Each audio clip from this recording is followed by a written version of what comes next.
గౌరవ ముఖ్యమంత్రి చంద్రబాబు నాయుడు గారితో ఇరిగేషన్ శాఖకు సంబంధించి పోలవరం ప్రాజెక్టు, అదేవిధంగా ఇతర ఇరిగేషన్ ప్రాజెక్టులు మరియు వాటర్ పాలసీ మీద ఇప్పుడే ఒక సుదీర్ఘమైనటువంటి రివ్యూ జరగడం జరిగింది. అందులో ముఖ్యంగా పోలవరం ప్రాజెక్టు, ఎందుకంటే ఆంధ్రప్రదేశ్ రాష్ట్రాన్ని ఒక కరువు రహిత రాష్ట్రంగా మార్చేటువంటి ప్రాజెక్టు, ఒక జీవనాడి, ఒక వరం ఆంధ్రప్రదేశ్ రాష్ట్రానికి.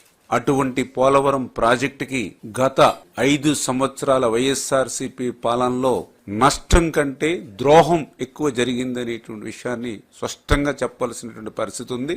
అటువంటి పరిస్థితి నుంచి మళ్ళీ ఒక యజ్ఞంలా మళ్ళీ పోలవరం ప్రాజెక్టుని పునర్నిర్మాణం చేసేటువంటి విషయంలో మరి వేళ రివ్యూలో కూడా డిస్కషన్ చేసినటువంటి పరిస్థితుల్లో ఏదైతే ఆ యొక్క పోలవరం సంబంధించి ఒక షెడ్యూల్ ప్రకటన అనేది విడుదల చేయాలి అనేటువంటి విషయం మీద కూడా సుదీర్ఘంగా చర్చించడం జరిగింది.